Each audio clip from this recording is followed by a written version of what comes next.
Samuel, why do I need cash flow? I'm so glad you asked the question. Let me answer it for you. The reason you need cash flow is because you can't spend equity. Oh, someone needed to hear that today. You cannot spend equity.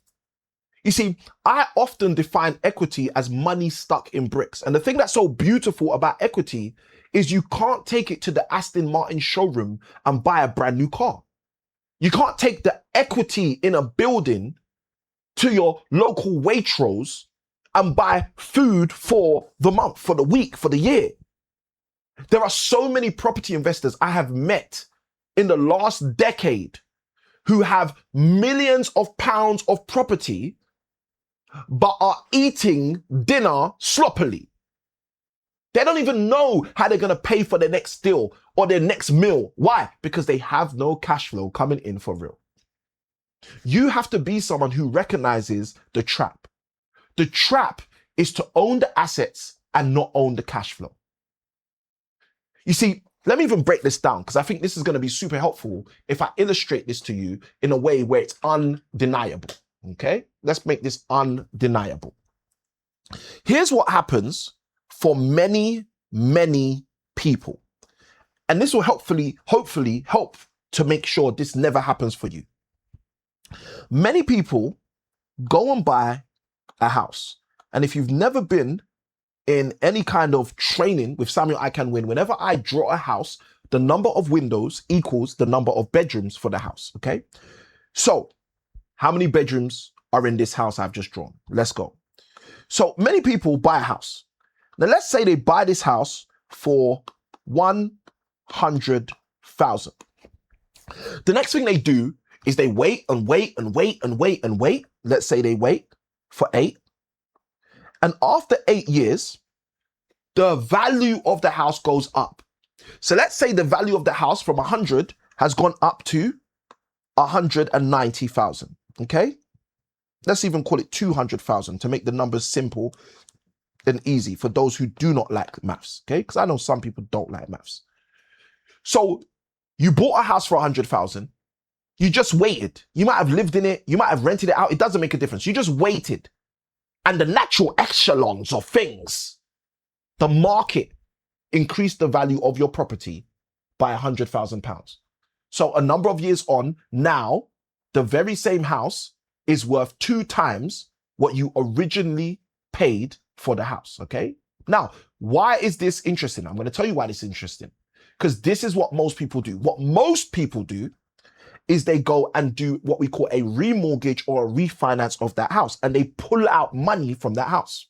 Now, if you pull out, let's say, for example, 75%, which is typical, of the value of the £200,000 house, that means you're pulling out £150,000. Now, over 8 years, because that's how long you waited, you might have only owed 90,000, 70,000 left on the original mortgage. So of the 150 you pull out, you only have to take away 70,000 to the old mortgage lender.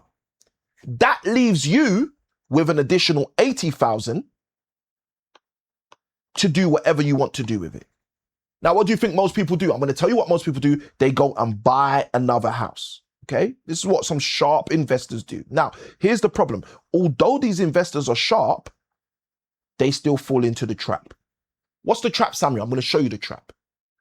When you bought the house for 100,000, you borrowed 100,000. Let's say your mortgage was 80,000, 75,000, 90,000. Okay, so because your mortgage was £90,000, you might have been paying every month. Let's just make this number up, £500. Okay. You borrow £100,000 to buy a house, you're paying £500 a month mortgage, right? We're just making it up, right? But the house doubles to 200,000, and now you pull out 150,000. So because you pull out 150,000, what happens now? Your mortgage is no longer £500. Oh, someone's catching this. Because you've pulled out more money from the house, your monthly mortgage is now more on the same old house. Oh, someone's catching this. So instead of 500, now Your mortgage might be 750. Your mortgage might be 800. Your mortgage might be 1,000. Now, you might be seeing the increase in the mortgage, but because you're not focused on cash flow, you're not realizing what's actually happening. Let me tell you what's actually happening. You are being squeezed. Samuel, what do you mean I'm being squeezed? Let me explain it. Let's explain it like this. Okay, fresh page. Watch this. If that £100,000 house that you had, you paid 100,000 for it, and you were paying every month £500 per month in mortgage. Okay, let's say you're getting rent on that house. Let's say the rent you're getting on that house is £1,000 every month, just roughly. You get 1,000, you pay 500. Now there's obviously fees, etc. inside, but you get 1,000, you pay 500. How much is left? You walk away every month with 500 in your pocket. Now you've gone and increased your borrowing on the same property. By increasing your borrowing to 150, you've increased your monthly mortgage. Now that you've got it. Now that you've increased your monthly mortgage to 750, you haven't increased the 1,000 you get every month. So that 1,000 that you were getting before doesn't give you 500 anymore. Now, this £100,000 house, which you've borrowed 150,000 out, you are paying 750 on each month. And when you get the same 1,000 each month from the same house, you're left with 250 each month. You just cut your cash flow in half. Even though, watch this is what most people don't realize, you doubled your portfolio. You doubled your portfolio, but halved your cash flow. And this is the trap that so many investors in the United Kingdom are finding themselves in. So many property owners, so many landlords, so many people who think they know what they're doing have fallen into trap number 2, which is owning assets and not cash flow. Not realizing how wealth truly grows. You're cutting your cash flow in half in order to double your portfolio. Now, there's an argument. I hear the argument. I see the argument. Let's tackle the argument. The argument is, but Samuel, I've got a second house now. Yes, you do have a second house. Now, let's make the numbers up real quickly. If you've used the 80,000 as a deposit for the second house, let's say the second house is roughly £300,000 worth of value. And if it's roughly £300,000 worth of value, let's say your new rent that you're getting on the new house, let's say is 1,500. And let's say that the mortgage you're getting to pay on this new house is only, let's say, 800.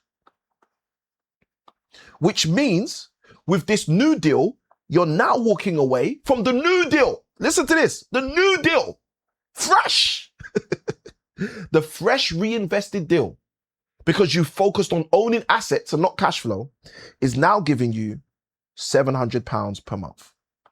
And now you're going to say, but Samuel, with the new 700 and with the old 250, surely, Samuel, I'm better off now because I'm making more than the old 500. And my answer is no. Why? Because the trap is trapping you out of cash flow. Samuel, how does this trap work? Well, let me explain it. What's going to happen next? In the next 8 years, you're going to do the exact same thing because you haven't seen the materialization of your fears. Because you haven't recognized what's going on here, you're going to do the same thing again and again and again and again, my friend.